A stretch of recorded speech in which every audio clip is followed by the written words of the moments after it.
देखो, last class तक हमने current transfer, capital transfer, factor income, transfer income, ये सब हमने देख लिया था।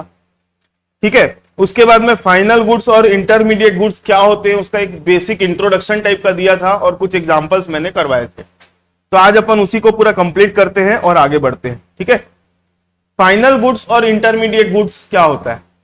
तो फाइनल गुड्स और इंटरमीडिएट गुड्स को समझने के लिए आपको पहले क्या समझना पड़ेगा?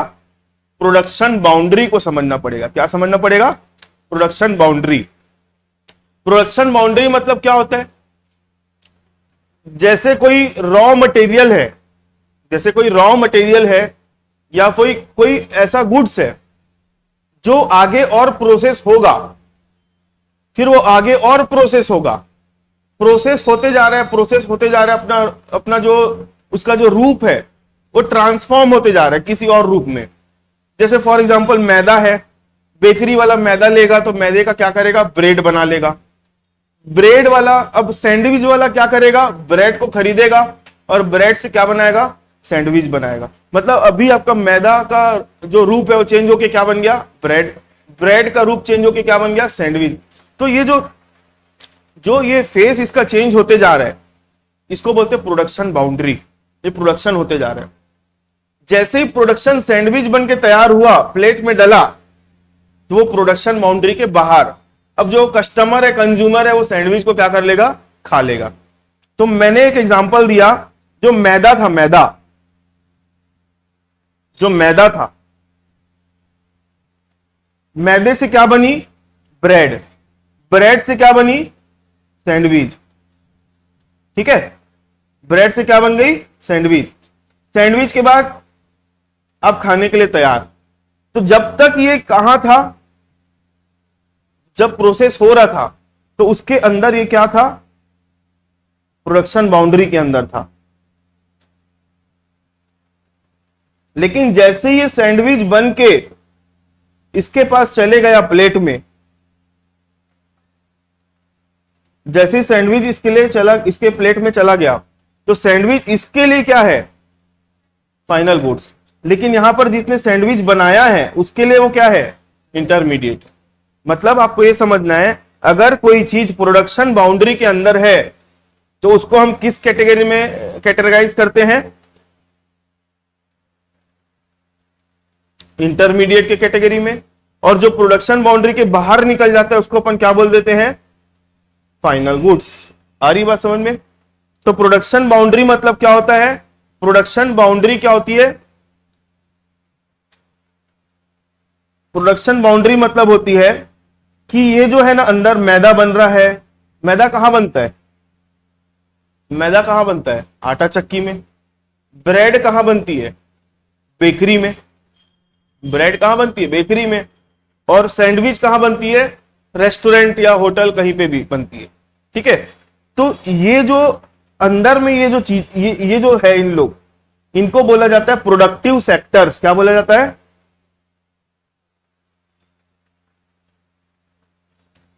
इनको क्या बोला जाता है? Productive sectors. और इन प्रोडक्टिव सेक्टर्स के बाहर जो बाउंड्री बनी हुई है, प्रोडक्टिव सेक्टर के बाहर जो बाउंड्री वाल बनी हुई है, उसको क्या बोलते हैं? प्रोडक्शन बाउंड्री बोलते हैं। क्लियर है मेरी बात? जैसे ये प्रोडक्ट प्रोडक्टिव सेक्टर से बन के बाहर निकलेगा प्रोडक्शन बाउंड्री के और चले जाएगा फाइनली कंज्यूम होने के लिए, तो उस प्रोडक्ट को हम क्या बोलेंगे? अब फाइनल गुड्स। हरी बात समझ में? तो प्रोडक्शन बाउंड्री का मतलब होता है, सिंपल सी मीनिंग है इसकी, प्रोडक्शन बाउंड्री है the production boundary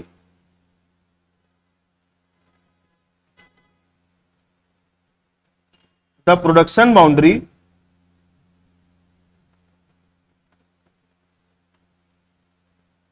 production boundary is the line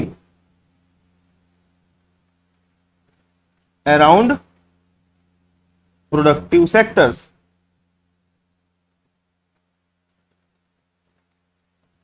production boundary क्या होती है? प्रोडक्शन बाउंड्री एक लाइन होती है। लाइन क्या होती है? एक लाइन। किसके अराउंड? प्रोडक्टिव सेक्टर्स के अराउंड। बस एक लाइन की मीनिंग है इसकी। और इसको जब ये पेपर में आ गया, what do mean by production boundary, क्या लिखोगे?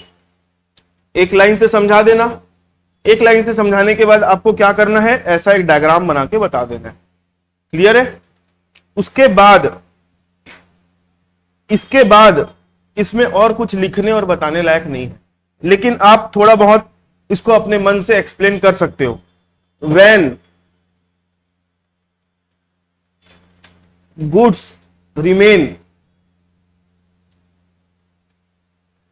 Within production boundary, they are categorized as intermediate goods. आ रही बात समझ में? जब गुड्स कहां होता है, प्रोडक्शन बाउंड्री के अंदर होता है, तो उसको किस कैटेगरी में कैटेगराइज करना है? Intermediate. And when goods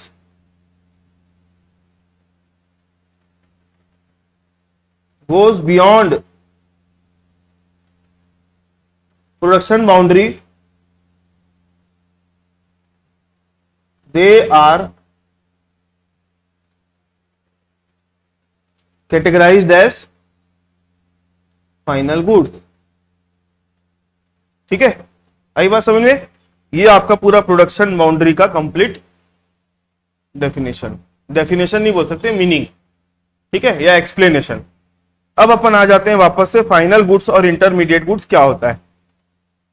final goods और इंटरमीडिएट गुड्स क्या होता है, तो इसको समझाने के लिए सीधा मैं ना डिफरेंस बिटवीन बता देता हूं दोनों के बीच में, वही पूरा एक्सप्लेन कर देता है फाइनल गुड्स और इंटरमीडिएट गुड्स क्या है।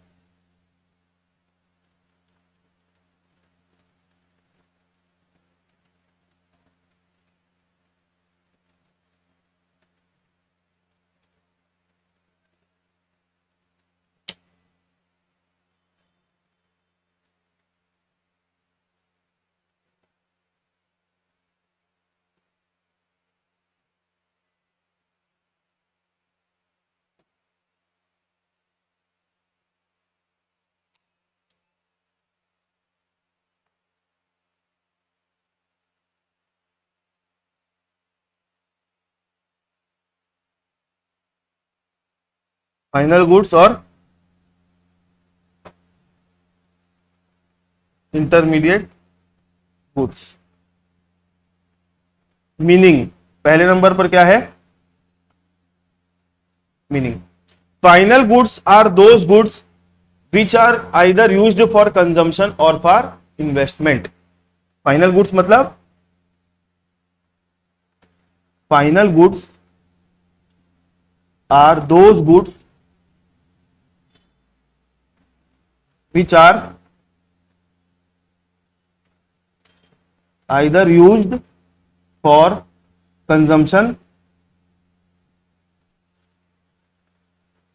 or investment। क्लियर है? फाइनल गुड्स क्या होते हैं? या तो कंजम्पशन के लिए यूज होते हैं या फिर किसके लिए यूज होते हैं? इन्वेस्टमेंट के लिए। ये कीवर्ड्स है सब।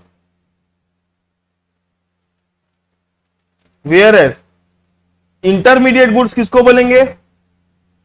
Intermediate goods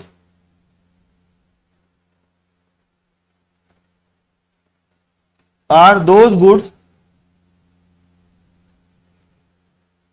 which are used for either resale or further or for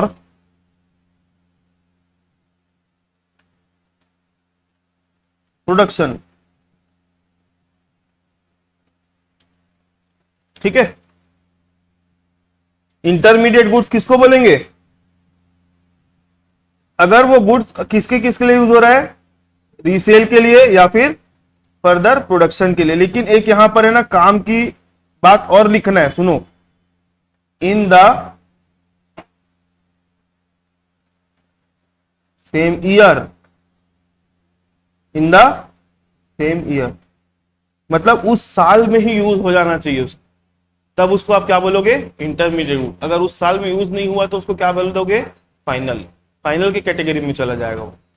तो मतलब आपको इंटरमीडिएट गुड्स और फाइनल गुड्स की मैंने अभी डेफिनेशन मीनिंग बताई। फाइनल गुड्स किस लिए यूज होता है, या फिर कंजम्पशन के लिए या फिर इन्वेस्टमेंट के लिए, ठीक है। और इंटरमीडिएट गुड्स किसके लिए यूज होता है, रीसेल के लिए या फिर फर्दर प्रोडक्शन प्रोसेस के लिए इन द सेम ईयर। आई बात समझ में, ये हो गया आपका फाइनल गुड्स और इंटरमीडिएट गुड्स का मीनिंग। उसके बाद सेकंड नंबर पर हम आते हैं। सेकंड नंबर पर क्या है, सेकंड नंबर पर है नेचर। नेचर, इन दोनों का नेचर क्या है। फाइनल गुड जो है included in domestic and national income. Final goods जो है वो किस में इंक्लूड किया जाता है, फाइनल गुड्स को किस में इंक्लूड करते हैं, डोमेस्टिक इनकम और नेशनल इनकम की कैलकुलेशन जब करते हैं ना तो फाइनल गुड्स की वैल्यू को उसमें इंक्लूड करते हैं। लेकिन इंटरमीडिएट गुड्स को इंक्लूड करेंगे क्या, दे आर इंक्लूडेड, इनको इंक्लूड नहीं किया जाता है। क्लियर है। तीसरा नंबर वैल्यू एडिशन।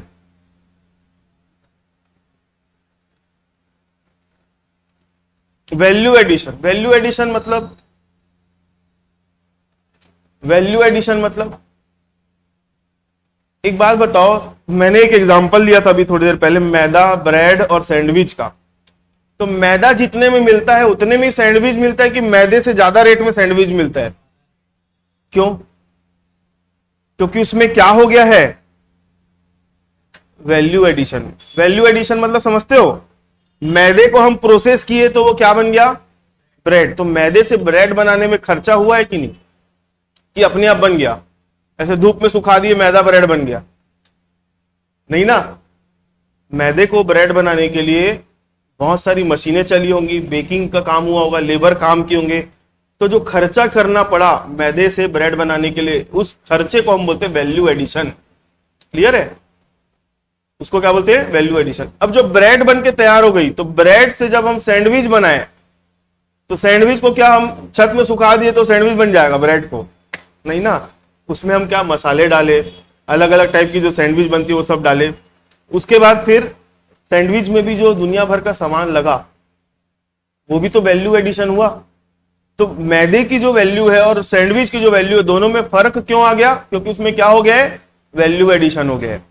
तो फाइनल गुड्स में फर्दर वैल्यू एडिशन पॉसिबल नहीं है, क्योंकि वो क्या है, कंजम्पशन होने वाला है, उसका प्रोसेस नहीं होने वाला है। कोई चीज का प्रोसेस होता है तभी तो वैल्यू एड होगी उसमें, कोई चीज कंज्यूम हो जाएगी तो वैल्यू एड होगी क्या, नहीं। जैसे ये फर्नीचर है, ये फर्नीचर है मान लो जिसमें आप लोग बैठे हो, तो फर्नीचर में मैं कोई वैल्यू एडिशन कर रहा हूं क्या, ये मैंने किस लिए लिया है, इन्वेस्टमेंट के लिए है कि कंजम्पशन के लिए लिया है, इन्वेस्टमेंट है। इसके बेस पे मैं आप लोगों को सर्विस प्रोवाइड कर रहा हूं, इसमें मैं और कोई कुछ वैल्यू एडिशन कर रहा हूं क्या, नहीं। तो ये क्या है, फाइनल।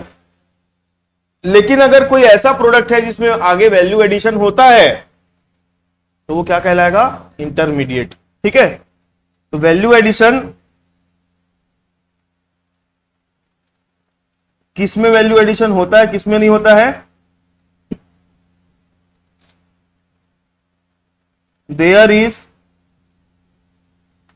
No value addition.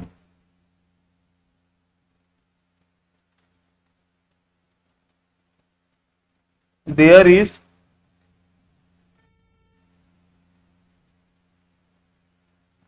एक मिनट ना, there is no value addition since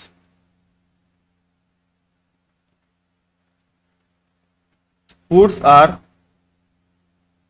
ready for consumption. ठीक है, there is value addition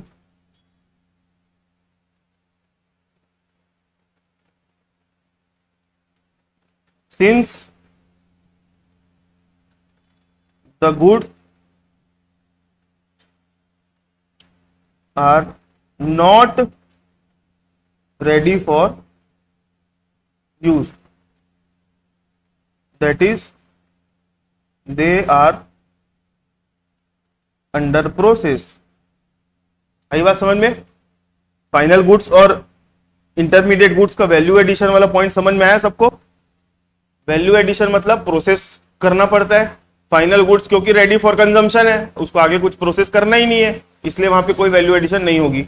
intermediate goods को आगे और प्रोसेस करना है, ठीक है, वो इनकम्प्लीट गुड्स है, नॉट रेडी फॉर यूज है, इसलिए वहां पे वैल्यू एडिशन और होगी। ठीक है, आगे प्रोडक्शन बाउंड्री।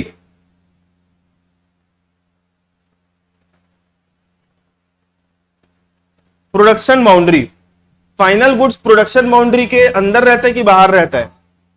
बाहर। और intermediate goods, final goods lies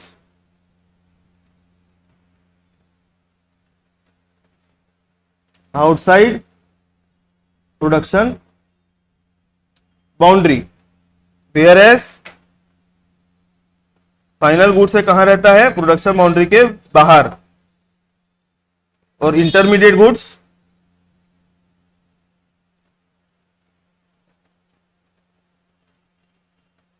lies within production boundary. आई बात समझ में?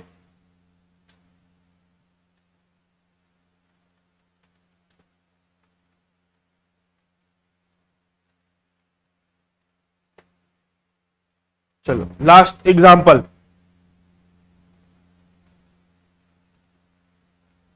एग्जाम्पल तो बहुत सारे हैं, ऐसा कोई स्पेसिफिक एग्जाम्पल नहीं है कि यही है। एग्जाम्पल जैसे फॉर एग्जाम्पल हम घर में अपने यूज करने के लिए, पीने के लिए, चाय बनाने के लिए दूध लाते हैं, तो वो क्या है हमारे लिए? Final good. ठीक है, लेकिन जो दूध मिठाई वाला खरीदेगा वो दूध क्या है?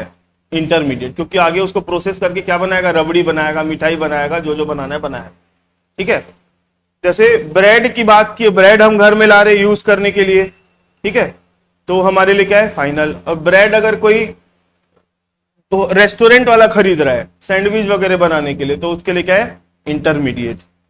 तो मैं एग्जांपल यहां पर आप लोगों के लिए छोड़ रहा हूं, आप लोग खुद से लिख लेना। क्लियर है? तो ये हो गया फाइनल गुड्स और इंटरमीडिएट गुड्स का कंप्लीट। और लास्ट क्लास में मैंने आप लोगों को एक चीज करवाया था कि फाइनल गुड्स और इंटरमीडिएट गुड्स के कुछ एग्जांपल देता था, पूछता था मैं आप लोगों से कि ये बताओ फाइनल है कि इंटरमीडिएट है, क्योंकि इसका ओवरव्यू मैं ऑलरेडी दे चुका था लास्ट क्लास में। ठीक है, तो चलो आज की क्लास में मैं अब ज्यादा नहीं करा रहा हूं। ठीक, इसके बाद का अपन नेक्स्ट क्लास में करेंगे और कल की क्लास में चैप्टर हमारा खत्म हो जाएगा इकोनॉमिक्स का। ठीक है, अगले क्लास में हम देखेंगे कंजम्पशन गुड्स क्या होते हैं, कैपिटल गुड्स क्या होते हैं। ठीक, कंजम्पशन गुड्स क्या होते हैं, कैपिटल गुड्स क्या होते हैं, ग्रॉस इन्वेस्टमेंट क्या होता है, नेट इन्वेस्टमेंट क्या होता है, डेप्रिसिएशन क्या होता है, नेट इनडायरेक्ट टैक्स क्या होता है, net factor income from abroad NFIA क्या होता है, ये देखेंगे। बस ये 3-4 टॉपिक बच गए, फिर हमारा चैप्टर खत्म हो जाएगा। कल फाइनली हो ही जाएगा ये चैप्टर खत्म, इसमें और कुछ ज्यादा पढ़ने लायक नहीं है। ठीक है, चलो क्लास ओवर, फिर अपन नेक्स्ट